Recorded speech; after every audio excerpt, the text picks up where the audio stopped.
Everybody, coming at you with another video. This video is another inkseps, color separations. This print takes more than 6 colors. I only have a 6 color press, so this is how I break it down to be able to do this job. Um, they, these people went to a few different places. I guess nobody would do it just because the colors on there, but using inkseps and symbol seps, I'm able to take on that job. So, and also because it is a big event, we also get to put our name on it. So it's a win-win for everybody because you know we got to do it. So here are the colors in the print. I want to make them a little bit brighter, just so it pops a little bit better. So I'll use inkseps and I'll show you how to do that here. Um, it's the same file. I'm just going to import it into inkseps. Right. So here's the colors right here. I only have a 6 color press. This is a 1, 2, 3, 4, 5, 6, 7, 8 colors.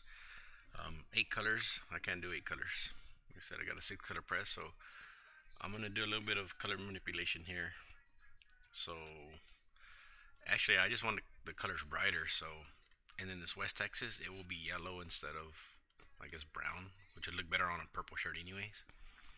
So here's the original. It's the icon is off. That's the original. This is my image. So that's the original, my image. I'm not gonna do black. I don't need black in this color because it'll just darken everything up anyways. So and I want it bright, so I'm gonna go ahead and take the black out of here. So magenta, you go into your magenta channel, and I'm gonna increase the saturation. I'm gonna increase the saturation on all these pretty much. You see the colors change? You see that? So I'm gonna just bring it up a little bit.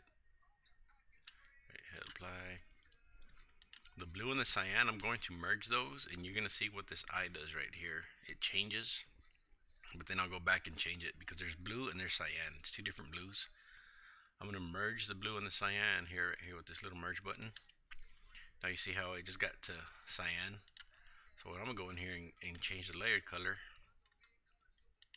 Right, and this is cyan, and this is the blue, and this is azure. It's a 50-50 mix of cyan and a 50 mix of blue to make cyan. So I have to make that color. Right, and then I go increase the saturation because I want it just a little bit darker. I want these colors to pop, so I'm gonna darken them up, and that's what they wanted as well, so they're cool with me. I wouldn't change everybody's image. There's only certain images most people, what they give me, I print exactly that. In this case, they want it brighter. They understand I only have a 6 color press. They know. I couldn't explain the situation, so I'm gonna increase the saturation on this. You see the green there? I just want it a little bit brighter. And the yellow for sure. Let me hit apply. The yellow for sure, I want it brighter. I want that word. It's gonna be on a purple shirt, so yellow and purple go really well together. Right, now you look at the A. When I increase the saturation, it changes a little bit. Right, so then I go to the red. Right, so it increases it also there. I can change it around. So now I'm happy with that. All I do is hit download, and it downloads it to a inkseps folder that I created. Right, so then what I open up is the seps. Let me just close this up.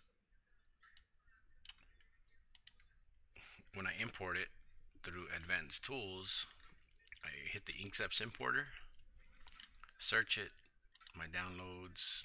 It is a Fiesta West Texas zip. I hit open, okay, right, and then let me just go ahead and do that for you so you can see the whole process.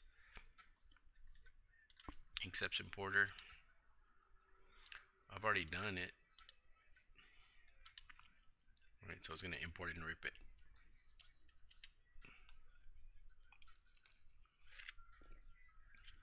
Now my color channels here are broken up. I got azure black, green, magenta, red, yellow, all the colors. I'm not going to change dot gain. Excuse me, I'm not going to change dot gain.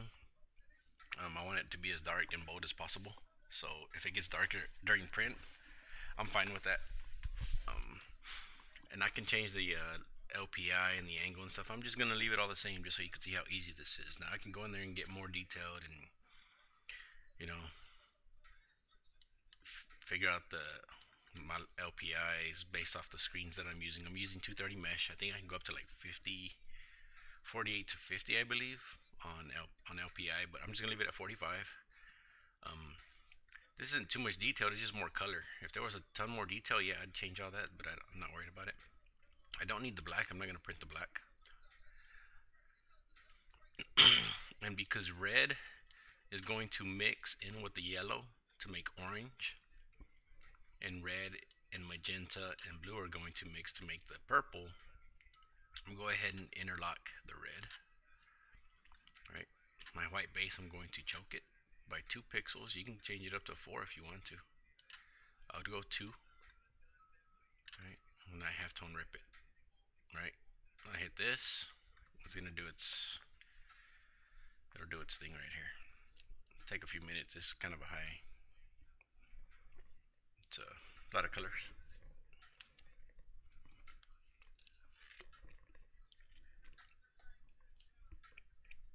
I'm going to go through the whole process. I'm showing you the graphic.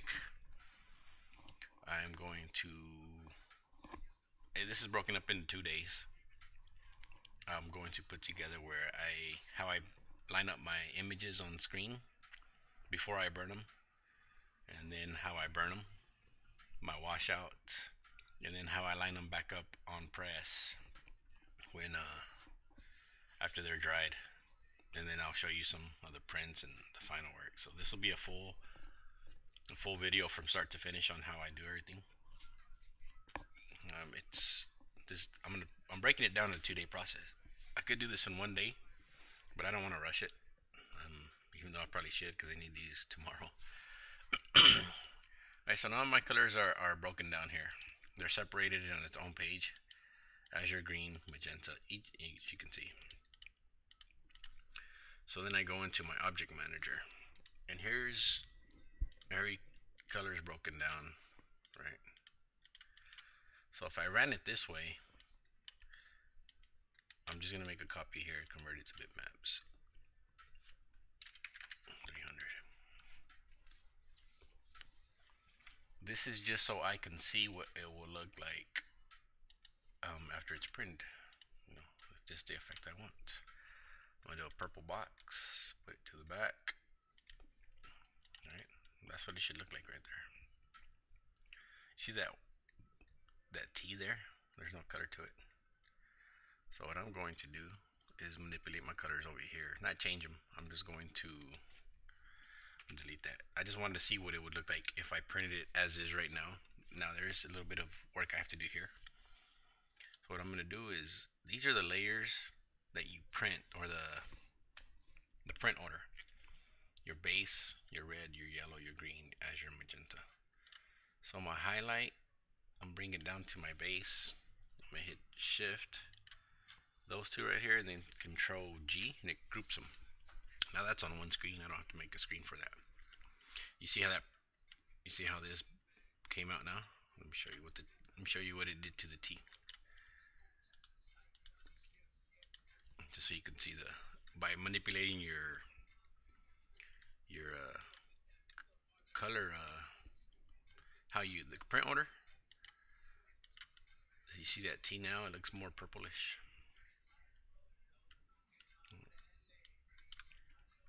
So you can change your colors here to make them brighter. So you can, if there's black, I usually do black second, because if you put it on top of everything, it's gonna make it it will make it real, everything just darkens up, real muddy looking. So that's what it will look like on press. You know, I print out each of these screens. The white base, that's the only one that I don't need to do the highlight white. I don't need white on top of everything. I'll put it with the base. Then you have your azure, green, magenta, red, yellow, this is the print order. Here is just on pages, separate pages, but right here is your, your print order. Right. So then I'm going to print these. I'm cool with that right there. I'm going to print these, and I'll show you the next step as I'm doing it.